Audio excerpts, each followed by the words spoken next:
আসসালামু আলাইকুম। একক সংখ্যাগরিষ্ঠতা না পেলে এবং শরিকদের উপর নির্ভর করে সরকার চালাতে গেলে যে সংকট তৈরি হয়, এখন নরেন্দ্র মোদী টের পাচ্ছেন। কেবলই শপথ তিনি নিয়েছেন প্রধানমন্ত্রী হিসেবে, কিন্তু এরই মধ্যে শরিকদের মধ্যে টানাপোড়েন শুরু হয়ে গেছে এবং সেটি এবার শুরু হয়েছে স্পিকারের পদ নিয়ে। স্পিকারের পদের দাবিদার শরিকরা। আমার কথা শুনবার জন্য আপনাদের স্বাগত জানাই। সাধারণত বাংলাদেশের অভ্যন্তরীণ রাজনৈতিক বিষয়ে আরো বিশেষ করে বললে কোনো দলের পক্ষে বা বিপক্ষে তো আমি কথা বলিই না, কিন্তু যখন দেশের প্রয়োজনে বা জাতির প্রয়োজনে মনে হয় যে অন্যরা কথা বলছে না, কিছু কথা বলবার দরকার, সেরকম মুহূর্তে মাঝে মধ্যে কিছু কিছু কথা সামাজিক যোগাযোগ মাধ্যমে বলবার চেষ্টা করি, কোথাও কোথাও লিখেও আমার কথা জানানোর চেষ্টা করি। দলগুলোর অভ্যন্তরীণ বিষয় নিয়েও আমার কথা বলবার কথা নয়, কিন্তু যখন আমরা গণতন্ত্রের কথা বলি, প্রতিষ্ঠানগুলোকে শক্তিশালী করবার কথা বলি, তখন রাজনৈতিক দল অত্যন্ত গুরুত্বপূর্ণ। আমি এর আগে বিএনপির অভ্যন্তরীণ বিষয় নিয়ে একটি আলোচনা করেছিলাম, সেটা অনেকে পছন্দ করেছেন, অনেকে তাতে ক্ষিপ্ত হয়েছেন, ক্ষুব্ধ হয়েছেন, কিন্তু আমি যেটি বলেছি সেটা বিএনপির স্বার্থে যত না, তার চেয়ে বেশি বাংলাদেশের গণতন্ত্রের স্বার্থে। মাঝে মধ্যে তাকে কোয়ালিশন যেতে হয়েছে অন্য দুইটা ছোট দলের সাথে, শরিক দলের সাথে। তো এগুলো নিয়ে এখন আমাদের যেটা ভাবনার বিষয় সেটা হচ্ছে যে বাংলাদেশি হিসেবে আমাদের কি যায় আসে? মোদি জিতলো, হারলো, বিজেপি ক্ষমতায় আসলো, ল্যান্ডস্লাইডে আসলো, অথবা কোয়ালিশন সরকার করে আসলো, তাতে বাংলাদেশের আসলে কি যায় আসে সেটা একটা বোঝার ব্যাপার আছে আর কি। এখন দেখেন যে কিছু ফ্যাক্টস বলি আর কি। আসসালামু আলাইকুম প্রিয় দর্শক, ফাইনালি চলে আসলাম আপডেট ও গুরুত্বপূর্ণ কিছু নিউজ নিয়ে আপনাদের মাঝে। প্রিয় দর্শক, অবশ্যই ভিডিওটি শেষ অবধি দেখবেন। দর্শক, আপনাদের কাছে ছোট্ট একটি অনুরোধ, দেশ এবং দেশের বাইরে হলে কমেন্ট বক্সে লিখে জানিয়ে দেবেন, আর চ্যানেলে নতুন হলে সাবস্ক্রাইব করে পাশে থাকা বেল বাটনটি অবশ্যই অল করে দেবেন, কারণ পরবর্তী আপডেট নিউজ সবার আগে পাওয়ার জন্য প্রিয় দর্শক আর অবশ্যই একটি লাইক। আমার কথা শুনবার জন্য আপনাদের স্বাগত জানাই। সাধারণত বাংলাদেশের অভ্যন্তরীণ রাজনৈতিক বিষয়ে আরো বিশেষ করে বললে কোনো দলের পক্ষে বা বিপক্ষে তো আমি কথা বলিই না, কিন্তু যখন দেশের প্রয়োজনে বা জাতির প্রয়োজনে মনে হয় যে অন্যরা কথা বলছে না, কিছু কথা বলবার দরকার, সেরকম মুহূর্তে মাঝে মধ্যে কিছু কিছু কথা সামাজিক যোগাযোগ মাধ্যমে বলবার চেষ্টা করি, কোথাও কোথাও লিখেও আমার কথা জানানোর চেষ্টা করি। দলগুলোর অভ্যন্তরীণ বিষয় নিয়েও আমার কথা বলবার কথা নয়, কিন্তু যখন আমরা গণতন্ত্রের কথা বলি, প্রতিষ্ঠানগুলোকে শক্তিশালী করবার কথা বলি, তখন রাজনীতিক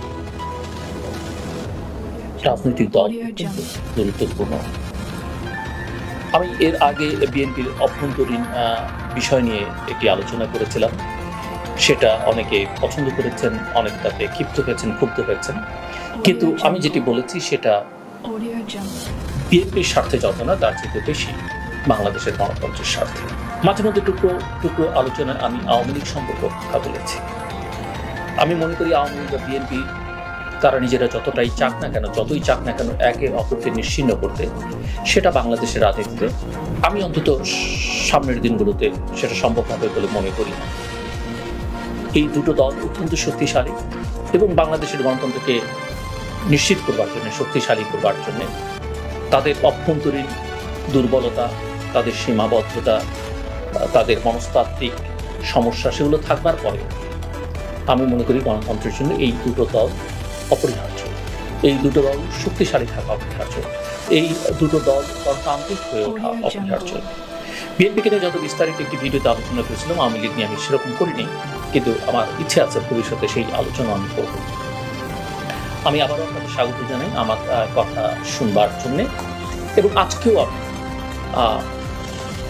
মূলত বিএনপি প্রসঙ্গে কথা বলতে চাই, কারণ সরকারের সমালোচনা আমরা সবসময় করি, ক্ষমতাসীন দলের আমরা সবসময় সমালোচনা করি, কিন্তু যারা সমালোচনা করেন বা বিরোধী রাজনৈতিক শক্তিগুলো যারা নানা প্রসঙ্গ জনগণের সামনে তুলে আনছেন, সরকারের সমালোচনা করতে গিয়ে, ক্ষমতাসীন দলের সমালোচনা করতে গিয়ে তারা কোথায় ভুল ত্রুটি করছেন সেটা কিন্তু খুব একটা আলোচনা হয় না, এবং যে কারণে তাদের সঙ্গে জনগণের সম্পৃক্ততা আসলে তৈরি হয় না।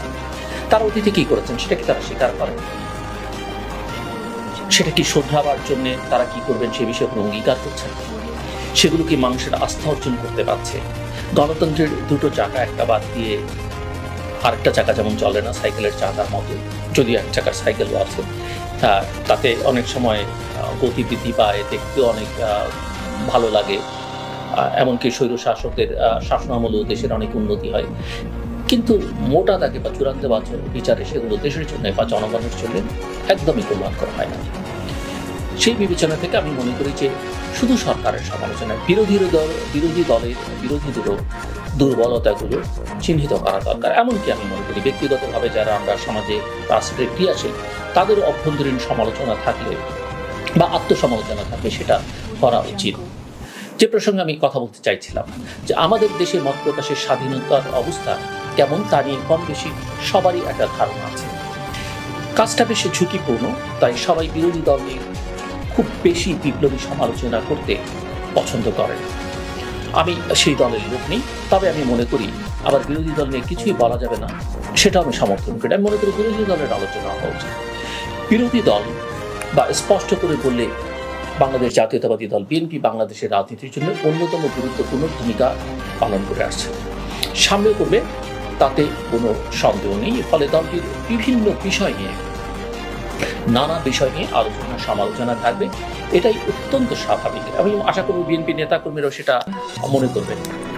আমি এর আগেও যেমনটা শুরুতেই বলছিলাম যে এর আগেও বিষয়টি নিয়ে কথা বলেছি, ইদানিং গণমাধ্যমে বিষয়টা নিয়ে আবার কথা উঠেছে। ফলে এই প্রেক্ষিতে অতি সংক্ষেপে কিছু কথা আমি আপনাদের সাথে শেয়ার করতে চাই আজকের এই ভিডিওতে।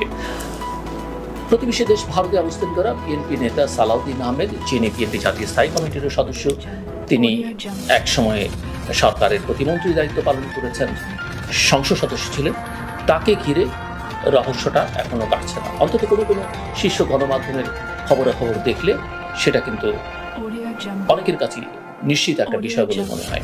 আদালত থেকে খালাস পাওয়ার পরেও কেন তিনি দেশে ফিরছেন না তা নিয়ে রাজনৈতিক মহলে নানা প্রশ্ন এবং রহস্যের সৃষ্টি হয়েছে।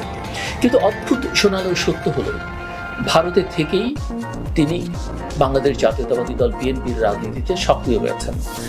তিনি বিএনপি জাতীয় স্থায়ী কমিটির সভাগুলোতে অংশ নিচ্ছেন, আর এই সক্রিয়তার ফলাফল তো আমরা দেখতেই পাচ্ছি। আরও বিস্ময়কর হলো এমন ফলাফলের পরেও এর মধ্যে তার মহাসচিব হওয়া নিয়েও গুঞ্জন রয়েছে।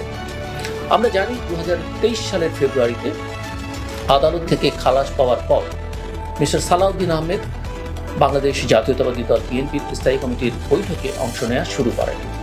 এখন তিনি বিএনপির রাজনীতিতে শুধু সক্রিয় নন, বিদেশের থেকেও অর্থাৎ প্রতিবেশী দেশ ভারত থেকেও দলের নীতি নির্ধারণে অত্যন্ত গুরুত্বপূর্ণ ভূমিকা রাখছেন বলে গণমাধ্যমগুলোতে বা মূলধারার মিডিয়াতে খবর প্রকাশিত হচ্ছে।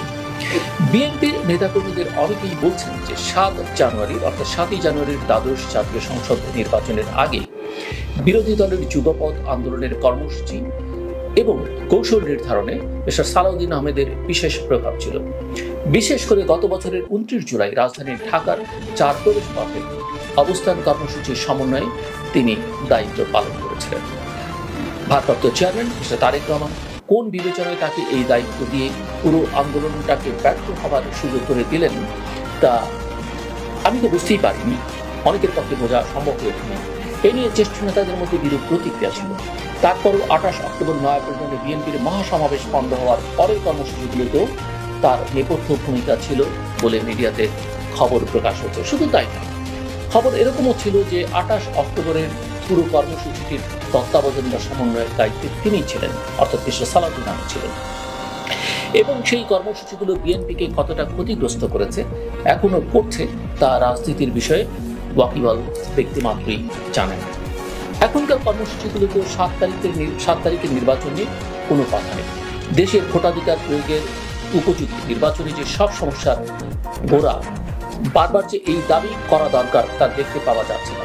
পুনরায় নির্বাচনের দাবি শক্তভাবে না তুলে রুটিন সমালোচনা করে, নিয়মিত সংবাদ সম্মেলন করে আওয়ামী লীগকে রাজনীতি করবার একটা মোক্ষম সুযোগ করে দেওয়ার পথেই হাঁটছে বিএনপি।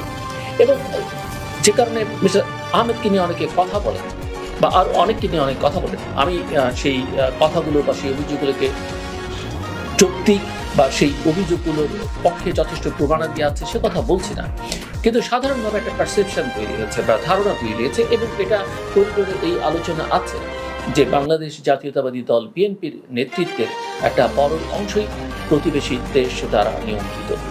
এমনকি কেউ কেউ মনে করেন সরকার বা সরকারের বিভিন্ন এজেন্সি কর্তৃক তারা নিয়ন্ত্রিত বা তাদের গাইডলাইন অনুযায়ী তারা চলে, এবং সে কারণে এই প্রশ্নগুলো বারবার সামনে আসছে। যাই হোক, সংশ্লিষ্ট ব্যক্তিরা মিডিয়াকে জানান যে নির্বাচনের আগে আন্দোলন কর্মসূচি সমন্বয়ে বিদেশে অবস্থানরত অর্থাৎ ভারতে অবস্থানরত মিস্টার সালাউদ্দিন আহমেদকে দায়িত্ব দেওয়ার প্রশ্নে বিএনপি ও যুগপৎ আন্দোলনের শরিকদের মধ্যে বিরূপ প্রতিক্রিয়া হয়। বিষয়টি লিয়াজো কমিটির বৈঠকেও আলোচনায় আসে।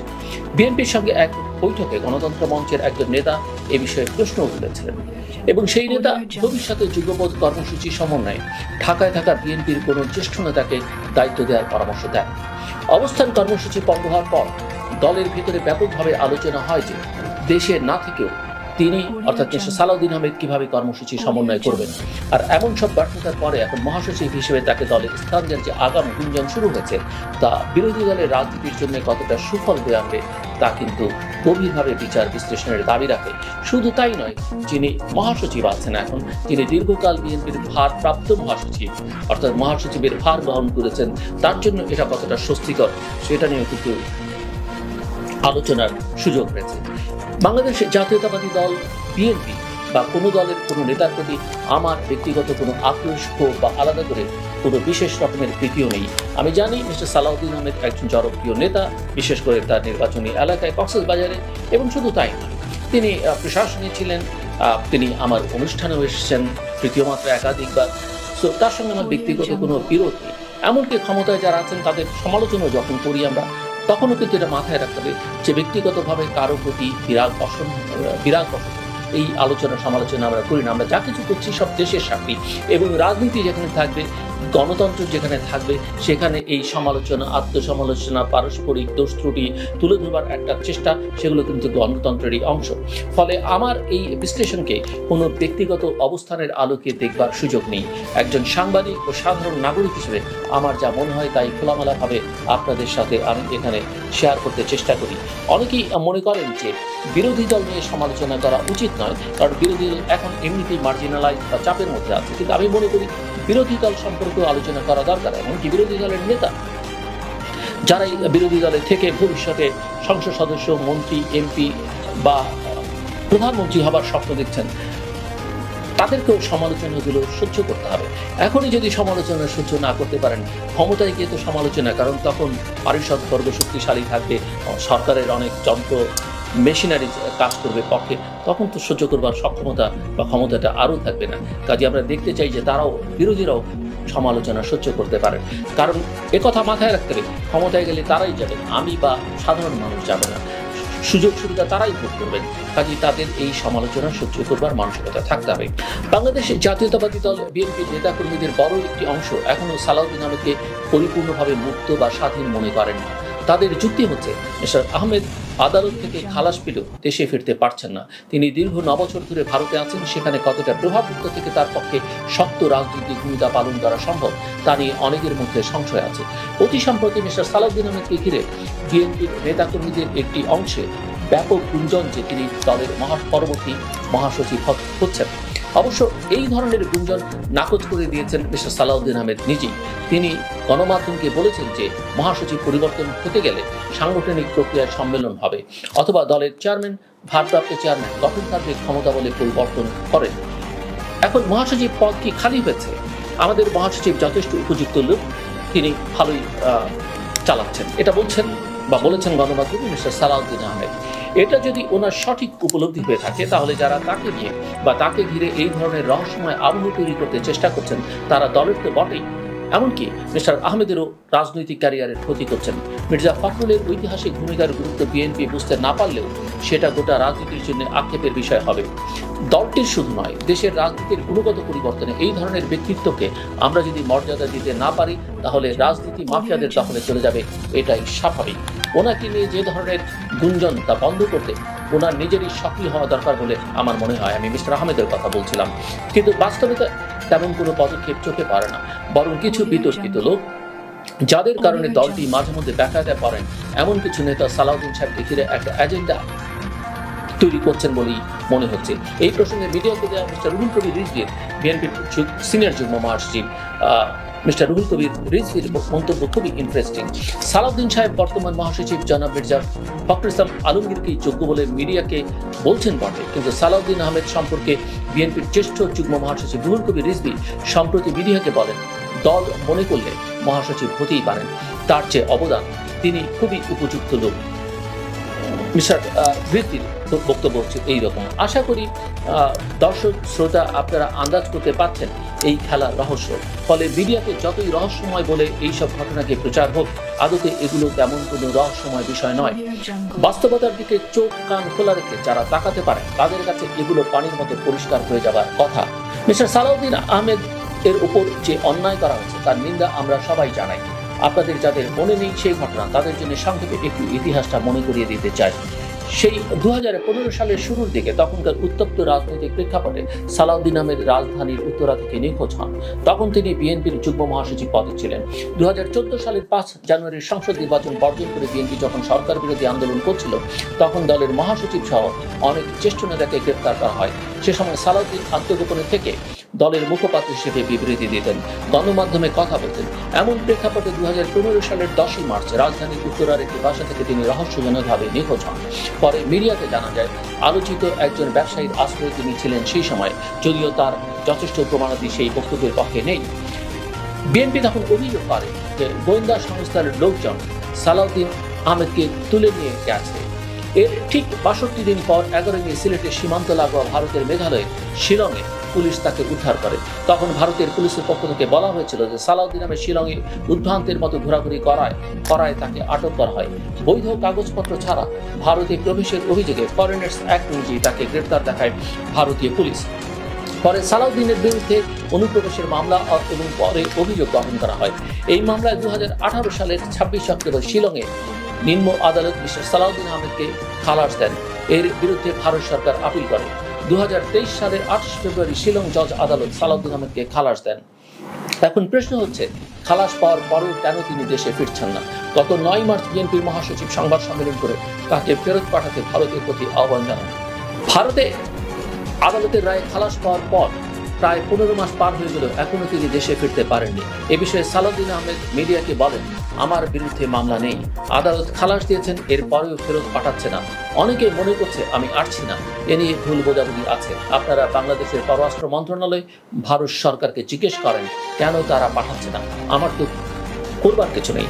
মিস্টার সালাউদ্দিন আহমেদের ঘনিষ্ঠ সূত্র জানিয়েছে, খালাস পাওয়ার পর আদালতের রায় কপি সহ সালাউদ্দিন আহমেদ মেঘালয় রাজ্য সরকারের কাছে দেশে প্রত্যাবর্তনের আবেদন করেন। এ পর্যায়ে 8 জুন মেঘালয় সরকার তাকে একটি ট্রাভেল পাস দেয়। ট্রাভেল পাসের মেয়াদ 90 দিন হয়ে থাকে, আপনারা অনেকেই হয়তো জানেন। এই পাস দিয়ে সালাউদ্দিন আহমেদের দেশে ফিরতে পারবার কথা, কিন্তু তারপরেও তিনি দেশে না ফেরাটা নানান গল্প ও রহস্যময়তা তৈরি করতে থাকে। এর কারণ কি তা আমরা কেউ এখনো জানি না। এক একজন এক এক রকম কথা বলেন। কেউ বলেন ট্রাভেল পাস পেলেও কেন্দ্রীয় সরকারের ইশারাতেই তিনি দেশে ফিরতে পারছেন, অর্থাৎ ভারতের কেন্দ্রীয় সরকারের ইশারাতে তিনি দেশে ফিরতে পারছেন না। আবার কেউ কেউ এটাকে রাজনৈতিক কৌশল হিসেবে দেখছেন। যাই হোক, সব মিলিয়ে এই ঘটনাকে কেন্দ্র করে যতই রহস্য তৈরি করবার চেষ্টা করা হোক না কেন, ঘটনা তেমন রহস্যময় মনে হচ্ছে না। তার ভারত অবস্থানের কারণ যাই হোক, তিনি বিদেশে থেকে দেশের রাজনীতিতে এতদিন যে ধরনের ভূমিকা রেখেছেন তা বিরোধী দলের ভোটাধিকার অর্জনে আন্দোলনকে নানাভাবে ক্ষতিগ্রস্তই করেছে বলে কেউ কেউ মনে করেন। অন্যদিকে দেশে থেকে যারা জেল জুলুম ও সব অত্যাচার সহ্য করে আন্দোলন তৈরি করতে চেষ্টা করছেন, তাদের যোগ্যতা এবং আন্তরিকতা নিয়ে বিভ্রান্তি তৈরি হলে তা দলটির জন্য কোনোভাবেই সুফল বয়ে আনবে না। আমরা আশা করব বিএনপি নেতৃত্ব এটা অনুধাবন করতে পারবেন। গণতান্ত্রিক আন্দোলনের প্রথম শর্ত হলো ঐক্য এবং যোগ্য ও সৎ লোকদের প্রাধান্য দেওয়া। তা না হলে কোনো দল সাফল্য অর্জন করতে পারবার কথা নয়। এতক্ষণ ধরে আমার কথা শুনবার জন্য আপনাদের অসংখ্য ধন্যবাদ। আপনাদের সবার জন্য শুভকামনা।